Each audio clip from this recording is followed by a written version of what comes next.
Hey, and welcome everybody to the Parenting and Bonding with Children's Books podcast, where we believe that books are magic and have the power to transform homes.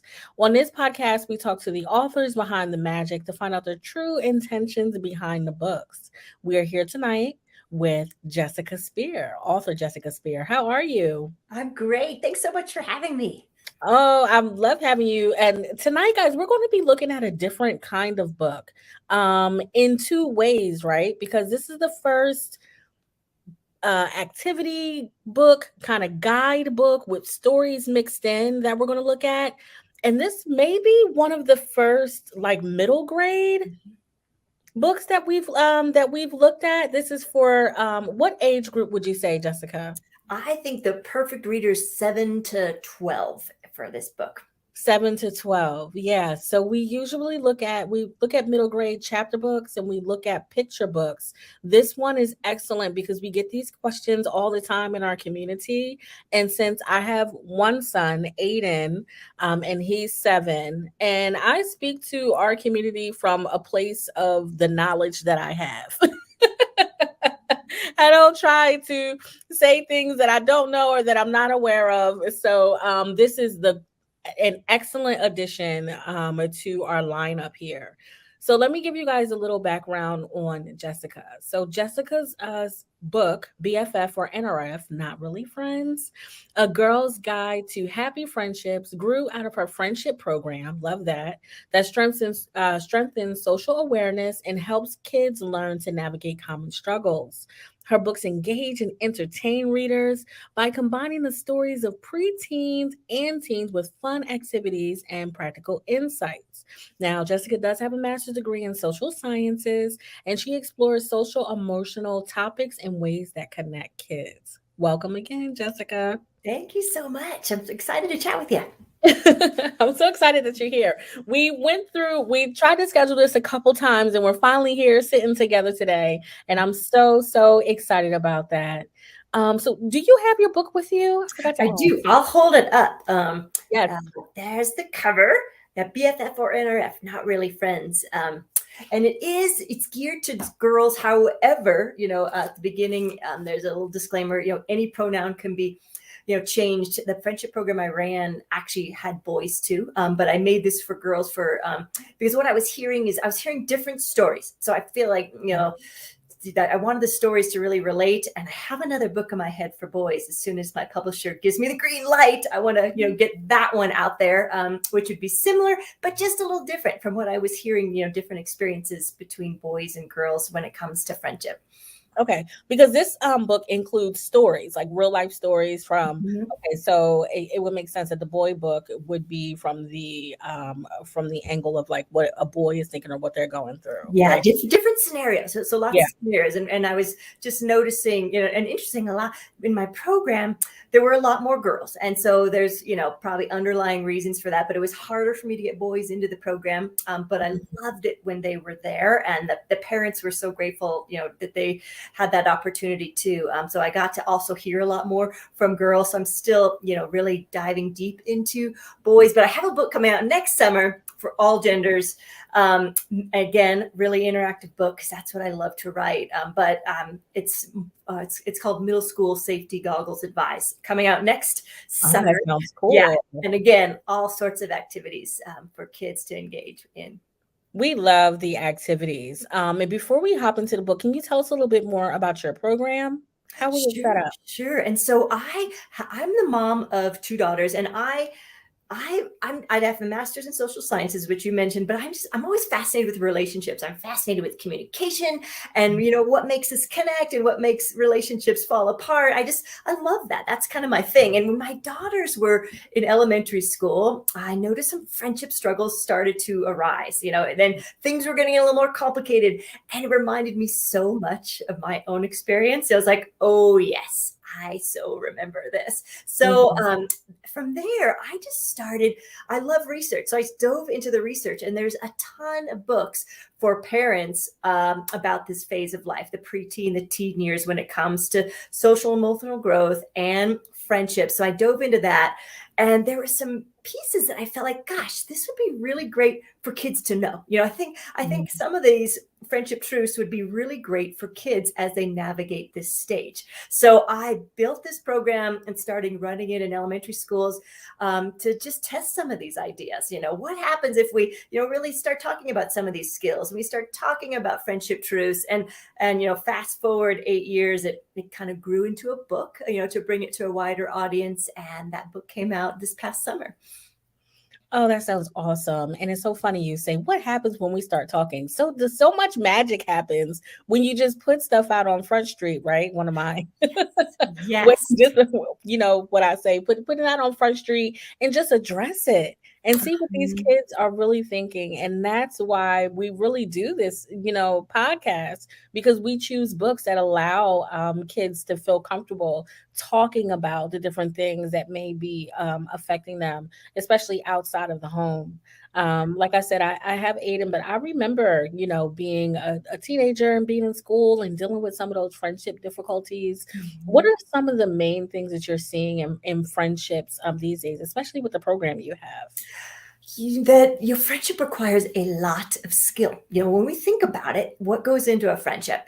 First of all, healthy communication and honesty and trust and flexibility. And, the list goes on and on. There's a lot there. So it's not surprising that we goof up, that this is, there's a lot of mess ups there. We say the wrong thing. We do things we wish we hadn't. So a lot in the book, in the program is skill building and awareness building, because some of these, we learn all these social emotional skills as we go. And we all have different strengths and weaknesses.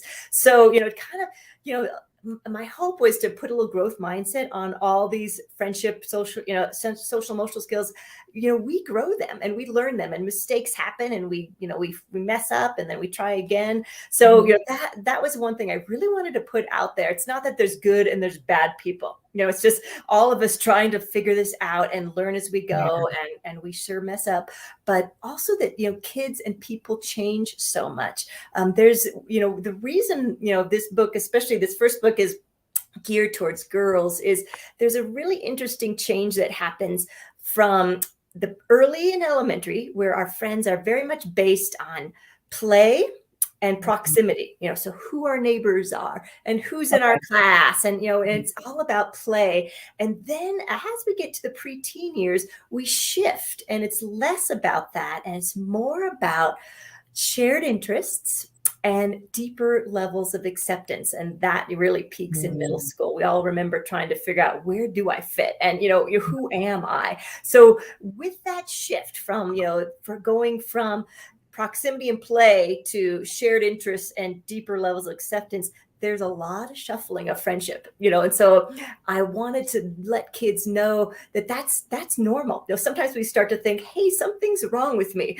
I keep changing friendships, or this doesn't feel right. And it's part of that shift. So it's a really natural, healthy thing.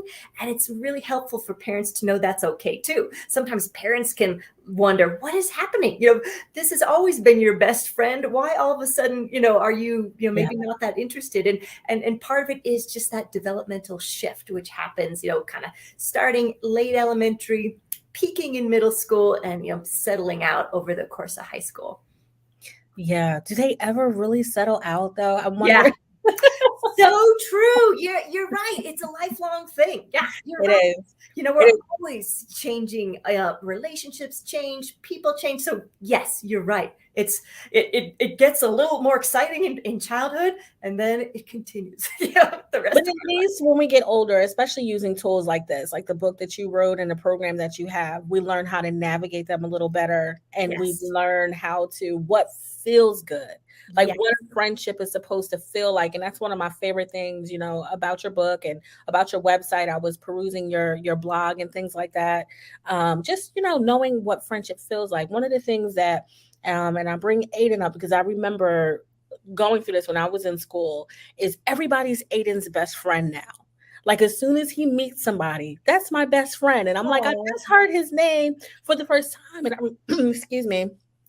I remember being in high school. Now, I was a bit of an introvert, so I didn't take on a lot of friends. I always had like a very tight circle. But I remember seeing the more extroverted, and you can tell me if this is wrong, if I'm breaking it down wrong, whether it's an introvert or an extrovert thing at all.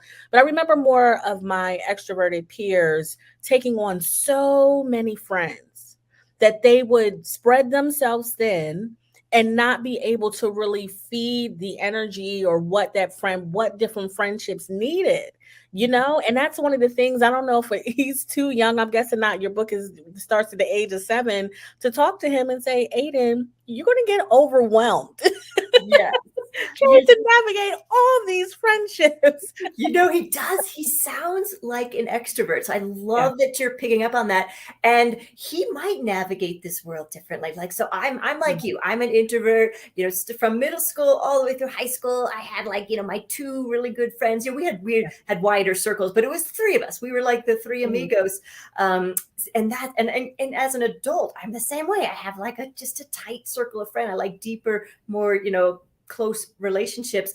But then there's the extrovert thing. So he might be more of an extrovert. And the beauty of that, what I love about that is that gives him a lot of choices. So when you get to this phase where things get a little tricky, friendships were changing more. He has places to go. Like he can pop at one lunch table and sit there, because he's friends with them, and then he can pop at this other lunch table. So I love that, and that is him. And I totally embrace it. I wouldn't even change that. He might always float through life like that. And that is awesome. He'll always have many places that he feels like he fits because he's an extrovert. So yeah, part of it is kind of knowing what are we each looking for in friendship. And that's okay, and understanding that sometimes people are looking for other things in friendship. And so it might not be the perfect fit with us, and that's okay too. So this is where parents can come in and help kids know that it's okay. Not everybody's going to like you. Not every friendship is going to feel like a great fit, and it's all okay. Mhm. That's just how we navigate each other as human beings.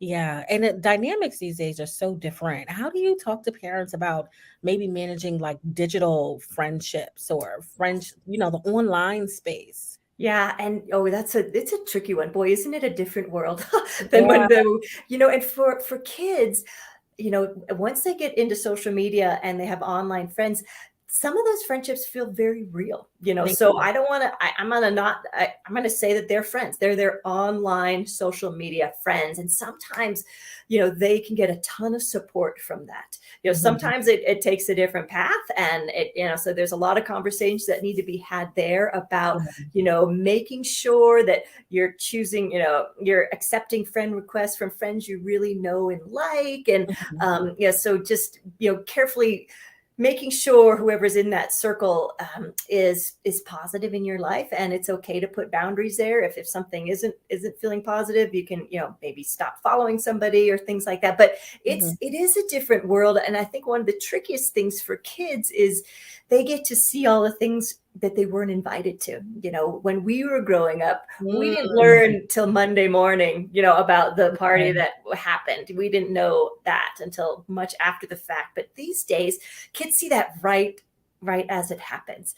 mhm, And so their parents can kind of step in and emotion coach and, be like, that feels really bad, doesn't it, yeah, when we're left out. But also realizing, so, we have such a power of how we let those conversations unfold. So like, that hurts when we're not included, but sometimes we're always not included. So who might you want to reach out to right now that you can, kind of get together with? So because it's so common these days for that to mhm, happen. So giving kids the tools to realize, all right, that I'm not there, but I have this moment to do something else that I want to do, and maybe find another friend. And your son will be so good at that because he'll have a whole, list of other friends to reach out to and hang out at that moment. Yeah, especially when he gets older. Now he takes things, I would say, like a little heavier. Like whenever one thing falls out with a friend at school, he really feels it. He brings it Yeah. home. We talk about it, and just that leads me to my next question. With a book like this, there's so many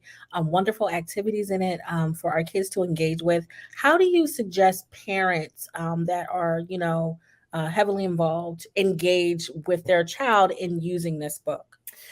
There's so the book has lots of quizzes. So, and the Okay. first quiz is how healthy is my friendship? And so that's one that can be taken over and over at any time. And I love it when parents or caregivers take it for their lives too. So they kind of take it alongside their kid, and it opens up an opportunity just to talk about friendships and maybe notice, and it helps to pinpoint maybe what's not going so right in that friendship, and what we might do about that. If that friendship is lacking trust, or that friendship, that's a really inflexible friend, or a very jealous friend. So it helps us figure out maybe, okay, here's maybe why this doesn't feel so healthy and what we could do about that.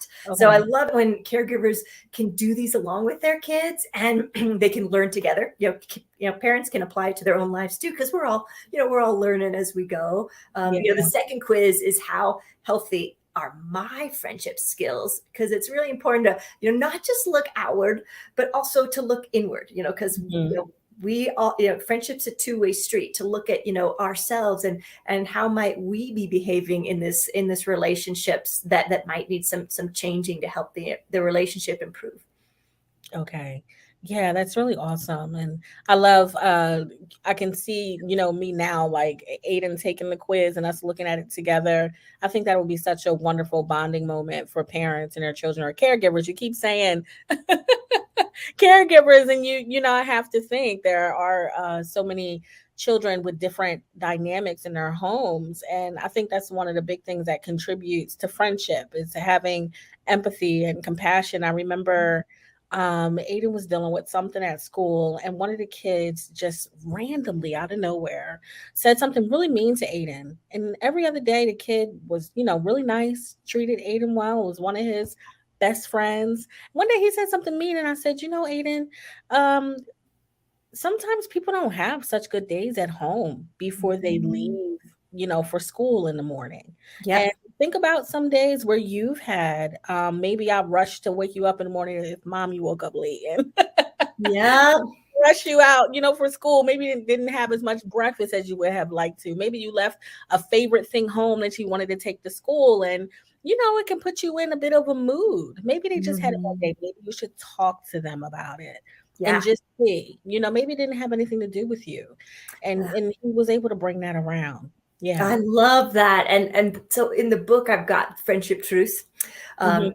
These little nuggets of wisdom that help guide us in like moments like that. And so one of the friendship truths is everybody make mistakes, because we Okay. do, don't we? We all have these days, and we say the wrong thing, or we do the wrong thing. So, there's that growth mindset. We all mess up, So I love that you talked to him about that and helped him see that other side of that situation, that this probably Mhm. wasn't about him. There was something else going on there that caused this. So yeah, I love that. Good for you for just picking up on that right away and talking to him about that.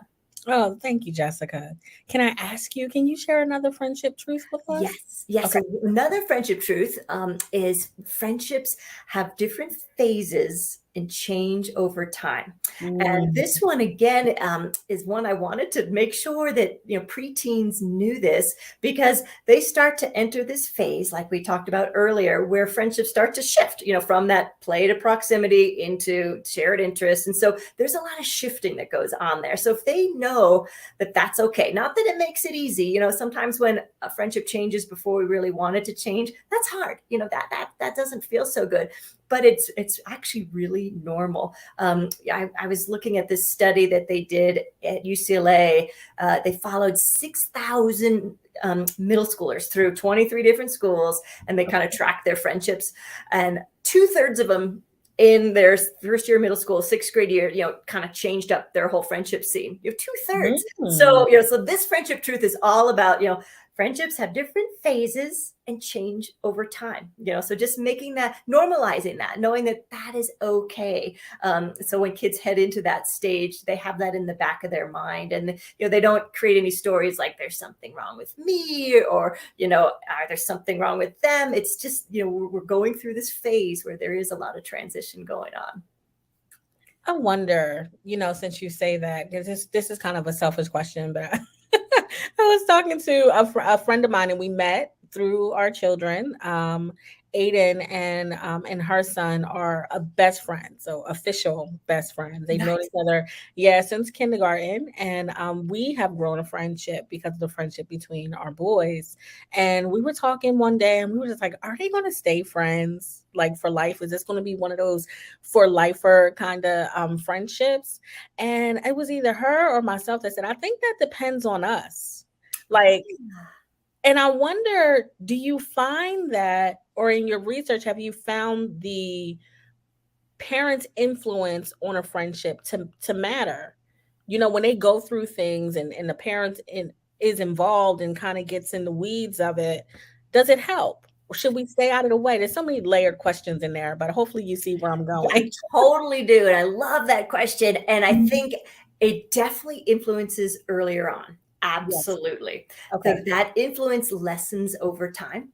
As the kids get older, they really do start to take over their social worlds, and the parents take a back seat. The one thing that I always encourage parents to do is to, even have a little conversation that, whatever happens with our kids, like if the mom and you are really great friends, just put it out there. Whatever happens with our kids, let's make sure that we keep our friendship strong, because you truly never know. So now my kids are teenagers, and there were friendships that they had in elementary school that I thought for sure Yeah. these are lifelong friends, Yeah. and no, they changed, and they might change again. Like they might actually revert back to each other. Yeah. So yeah, so I've just been it's been so interesting to watch, I've decided I could never predict anything. I have no idea, what's going to happen there. But yeah, so does that answer your question? You never know. It does. Yeah, possibly they will last, and so will your friendships. But life is so interesting. We just never know. It's interesting. There's this movie, I don't know if you've seen it on Netflix. It's called Otherhood, Hmm. with Angela Bassett, Felicity Huffman, and I forget the other mom's name, but it's a story on, I guess, what am I besides a mother? They're all like trying to find themselves, and they have been friends for years. Their kids grew up together, and like you said, the kids were close when they were young, I guess, because of proximity. And what's the other word you used? Play. Yeah, play and They play proximity. together. Hmm. And then as they grew up, now that they're adults, they definitely respected each other, but they were living in different worlds, and they took control of their own social world. And so, but the mothers stayed friends. So no matter the relationship between the parents, the children did their own thing. So Hmm. that's a good, great example of that. Yeah, yeah. Yeah. So what is if you can even choose, what's your favorite part of your book or your favorite thing about your book?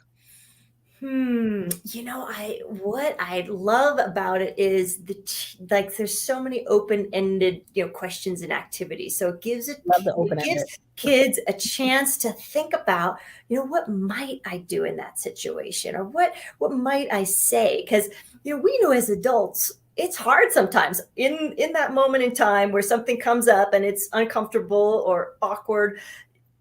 I myself am often the deer in the headlights, like, what do I do in this moment?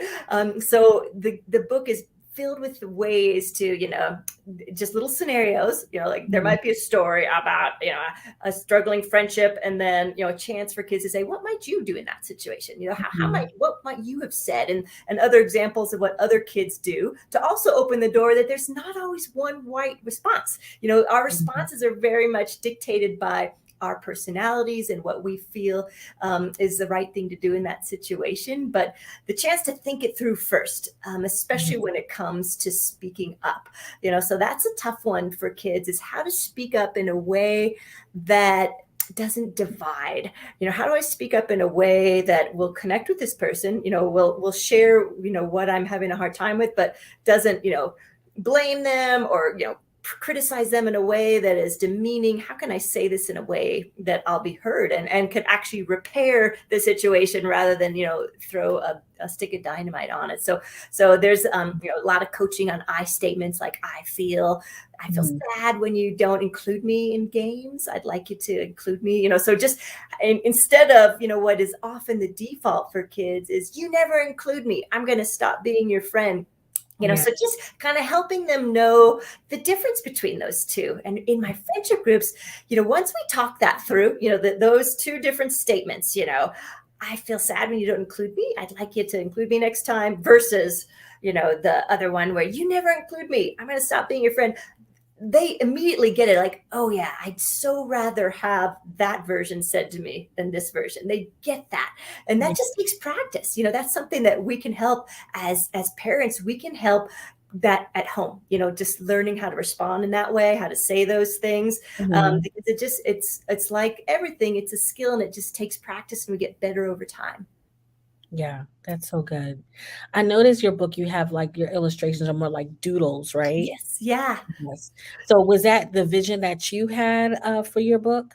No, my publisher kind of came up with that. They came up with, making it super colorful, and the original thought was all the colors, of the people. Like there's blue people and there's green people and there's yellow people. That was originally was going to be matching the emotions that coming out of these stories. But then you realize there's often multiple emotions, so I think they kind of forgot that, and we just kind of went with a ton of color, just tons of color, and places for kids to draw, places for them to doodle whatever they want to do. And you may have said this already, but was the book available and out when you were still doing your program? No, the program, I wasn't able to do many more in-persons because of COVID. So I kind of put that on hold, and then the book came out, just this last summer. So so they came out after I was running the program, and I'm now kind of deep into my third book. So I haven't gotten the program up and running. I'm trying to figure that out. I'm thinking about maybe transitioning things to some online resources, because even schools where I'm in Colorado, you can't get back. I used to work in the schools, and outside programs they're not yet allowed back in the school. So I haven't quite got back in there to do that. But I love that part of it. I loved working with the kids and getting their feedback, and they completely shaped this book from start to finish. Yeah, I saw some awesome testimonials on your website from there were a few like different. What has been your favorite response to your book? I think from parents who are working through, because it's really hard as caregivers when our kids are going through a big struggle like this. We as parents, we feel that, we get so worried about them, and we want them to be okay. We want to just fix things, but what parents have told me, kind of working through some of these quizzes together, was a great way to process some of those hard times, because sometimes we don't know what to do, and we actually shouldn't go in and fix things. Once we get to elementary and definitely middle school, we take a back seat and we let the kids start to lead. We as the caregivers might be the emotional coaches and have them start to think through their options, but we take a little bit of a back seat. But from parents, I think that was helpful to have something to guide those discussions. Sometimes we get so caught up in the emotions, we don't even know where to go from there. So to have some things to do together, some activities to do together to really talk through the situation can bring some real clarity for kids. Yeah, that's so true. Would you be able to show us a couple of the inside pages? Yes, for sure. So I will show you the first. Okay, so the first quiz, it looks, and hopefully you can see this, it's really bright in here. So I'm going to see if I can find it. I'm going to turn this light off. Okay, that's a little better. Okay, so, it's hard to see. But this is just, one of the first quizzes. This page here.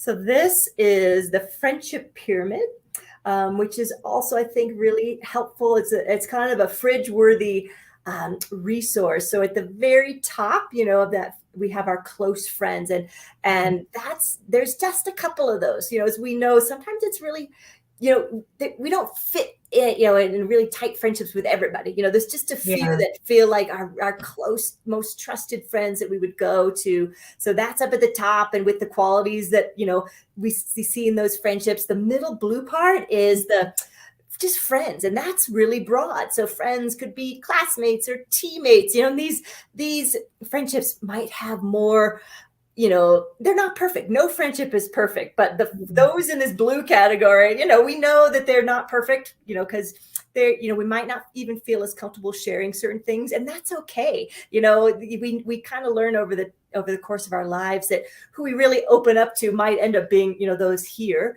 but we still love and enjoy everybody in our friend bucket, and then at the bottom is acquaintances. So those are all the people out there that we sort of know, don't really know, but that new friendships are always out there. So keep an eye out for all these acquaintances out there that could grow into friendships at some point in time. So that's a friendship pyramid, and you probably couldn't see it, but running up and down the side of that pyramid, on one side was change, because sometimes we have an acquaintance that goes to a friend, to a close friend, and sometimes we have a close friend that actually goes down to an acquaintance. So just kind of illustrating these changes that happen over time, and again, normalizing that, letting kids know that, even though it feels weird, but it's okay. Those things happen sometimes. Wow, it's so important to talk to kids about stuff like that when they're young, because we still experience stuff like that, as adults. And it's good to know how to process it at a young age. Yeah. Author. And I think just more. The book does a lot of normalizing of these things that we know as adults, but we kind of learn over the course of our lives. That's why I wanted to just introduce some of those things earlier, to hopefully avoid kids avoiding any feelings of unworthiness, or just any issues with themselves. Just knowing that relationships are tricky sometimes, and they do change, and they require a lot of skill. So making sure kids really know all about that. What's funny is after hearing you speak about your book and how you respond to certain situations, there was a blog that I wanted to go back to on your website, and I think the parent had asked or just the title of the blog, what if my daughter doesn't want to be friends with that person? And I wanted to go back and read it, and now that I'm hearing you, I feel like the short answer is it's okay. Like that's okay. Yes, it is okay. And so here's where it's tricky. So, we also want to make sure, that our kids really understand the importance of kindness, especially in shared spaces. So, we're talking about in a classroom or in the lunchroom, or, so balancing to make sure, okay, there's a friend that they don't actually really want to be friends with, for whatever reason. But, how can we be kind in our shared spaces, which might even be, it definitely, social media is a shared space. So be kind, but knowing that, we do get to choose, who our close friends are, and that's okay. And girls especially are often raised to be people pleasers, and and I know my daughters have struggled with this. Sometimes they really they don't like somebody, but they're so concerned about hurting somebody's feelings that sometimes they don't know that it's okay to sometimes put a boundary down, so you can be kind in shared spaces, but you could say no thank you to an invitation to hang out one-on-one, so that, talk about a skill that's tricky, so that's complicated, but what an important skill. As we go through life, we kind of learn, we all kind of learn how to do this, don't we? Like we do this in life throughout our lives, so helping kids just start to learn that really complicated skill. Yeah, I think that I kind of have that with Aidyn, because I always talk to him about trusting his gut and trusting his intuition when he comes around somebody who kind of feels unsafe or just doesn't feel like their energy is right, but I haven't, I guess, connected like in one conversation. I haven't talked to him about, but still be kind. Like, you still have to be kind. So we talk about kindness all the time, but they're two separate. You get what I'm saying? Yeah. Yeah, and just even like explaining what that might mean, because sometimes kindness might mean, oh, I have to accept that invitation to play, Mm, but it could just be, hey, no, thanks, but thanks for thinking about me, yeah, so there's ways to be kind, but also, maintain a boundary if you feel like you need to maintain that boundary. yeah, that's so good. Is there anything else, Jessica, that you would want people to know about your book? Ooh,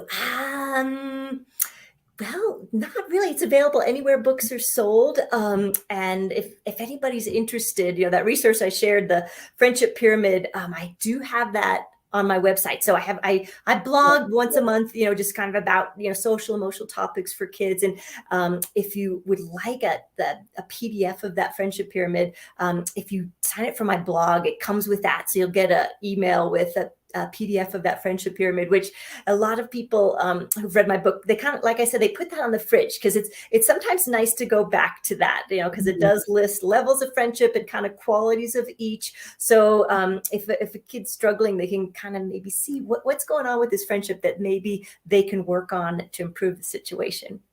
Yeah, it's funny when you showed it and when you said it's fridge worthy. I'm like, because it looks like the food pyramid, so it's also Yes, easy for kids to recognize.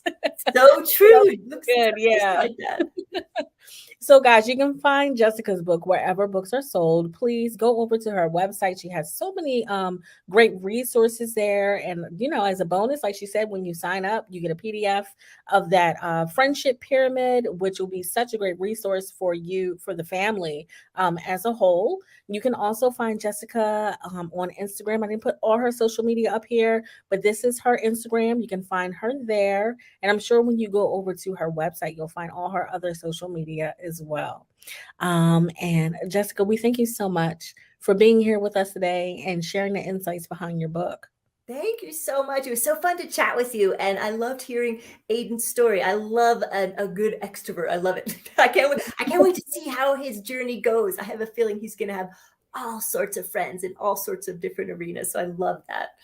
He's such a great kid, and it's been a balance raising him as an introvert. So that's that's been fun. But yes, thank you so much. I'm going to put her website up here one more time so you guys can go visit, and we're going to say goodnight.